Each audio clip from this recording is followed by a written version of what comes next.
उत्तर प्रदेश में गजब की न्याय व्यवस्था चलती है। एक तरफ तो चिन्मयानंद जैसे जिनके मोदी तक संबंध है, जिनके योगी आदित्यनाथ तक संबंध है, सांसद रहे, मंत्री रहे, वो चिन्मयानंद सबसे चर्चित चेहरे वो फरार हो जाते हैं। और दूसरी तरफ उत्तर प्रदेश की पुलिस वो चिंदी चोरों को, किसी पर 5,000 रुपए चोरी का इल्जाम है, किसी पर कुछ छोटा मोटा इल्जाम है, वो तमाम चिंदी चोर वो आते हैं अपने गले के अंदर जो है ऐसे तख्ती लटका करके लगते हैं कि साहब मुझे डर लगता है, मैं अब आगे से चोरी नहीं करूंगा, मैं आगे से अपराध नहीं करूंगा, मुझको जेल में डाल दीजिए। वो वीडियो निकल करके सामने आती, वीडियो बनाया जाता है, वीडियो चलने वाला जो है वो आता है और वो थाने के बाहर आकर के खड़ा होता है, वहां से वीडियो शुरू होता है। ये दोनों चीज, एक तरफ चिन्मयानंद और एक तरफ चिंदी चोर। ये चिंदी चोर और चिन्मयानंद ये दो आईने हैं कि किस तरह से सरकार, किस तरह से उत्तर प्रदेश में पुलिस कानून व्यवस्था वो काम कर रही है। खबर देखिए आप। पूर्व केंद्रीय मंत्री चिन्मयानंद फरार घोषित। रेप केस में गैर जमानती वारंट के बाद भी कोर्ट में नहीं हुए पेश, घर पर लगेगा फरारी का नोटिस। पूर्व मंत्री रहे, सांसद रहे और इन्हीं की एक शिष्या ने 11 साल पहले जो है 2011 के अंदर बताया था कि उसका कई बार चिन्मयानंद ने कई बार रेप किया। देखिए अब तक पड़ चुकी है 150 से ज्यादा तारीखें।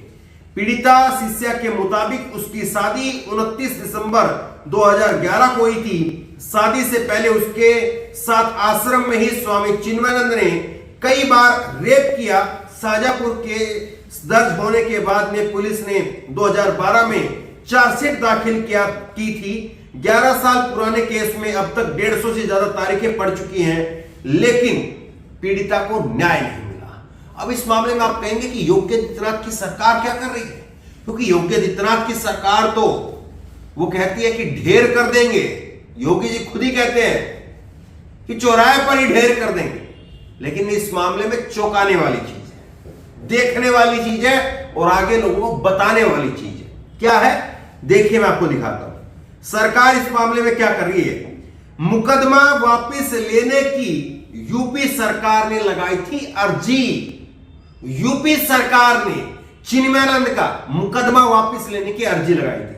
सुनिए जरा, बता दें 2011 में शिष्या की तरफ से दर्ज करा वापस लेने के लिए उत्तर प्रदेश की सरकार ने 9 फरवरी 2018 में प्रक्रिया शुरू की थी कि इनका मुकदमा वापस ले लिया जाए, लेकिन पीड़ित पक्ष ने कोर्ट में अर्जी लगाकर के आपत्ति दर्ज कराई, जिसके बाद में प्रयागराज हाईकोर्ट ने प्रदेश सरकार की अर्जी को खारिज कर दिया।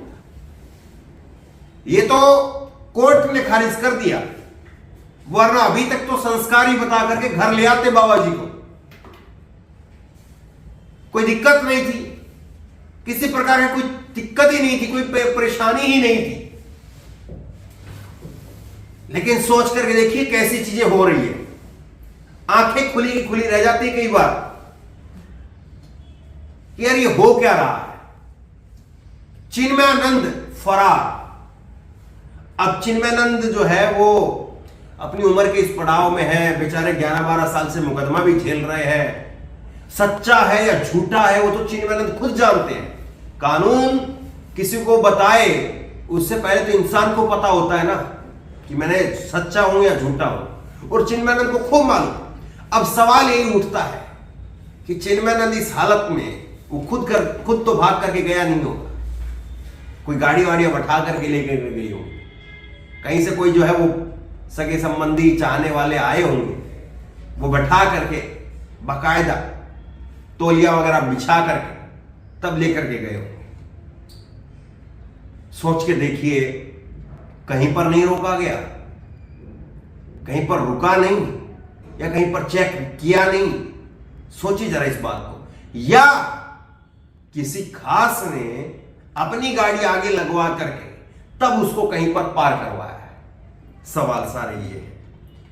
अब किस तरह से चीजें होती हैं, किस तरह से चीजें आगे बढ़ती हैं, ये चिन्मयानंद जो है दरअसल जमानत पर था। पुलिस कोर्ट बार बार कहता रहा इसको हाजिर करो, हाजिर करो।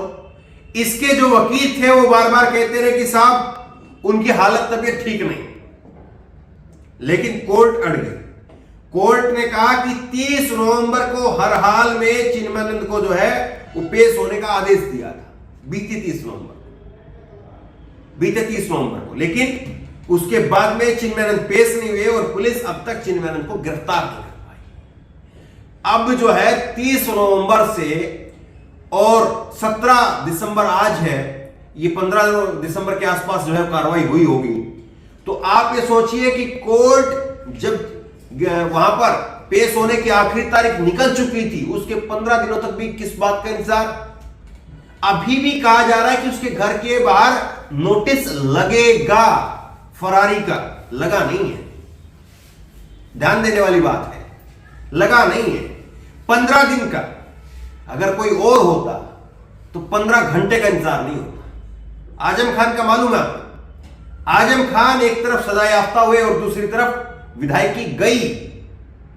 15 दिनों का इंतजार नहीं साहब। और साथ ही साथ यह हुआ कि चुनाव आयोग ने उस सीट के ऊपर चुनाव भी डिक्लेयर कर दिया, जबकि उसकी बगल की खतौली की सीट जो है उस पर भी सेम मामला था, लेकिन उस पर नहीं हुआ। और उस पर सजा पहले हो चुकी थी आजम खान से पहले। लेकिन वो कहते हैं कि नाम में क्या रखा है। आप बताइए नाम में कुछ रखा है या नहीं रखा है, हमें तो मालूम नहीं, आपको मालूम होगा, आप ज्यादा जानते हैं। पब्लिक है, पब्लिक सब जानती है, बताने की जरूरत नहीं है, कहने की जरूरत नहीं है।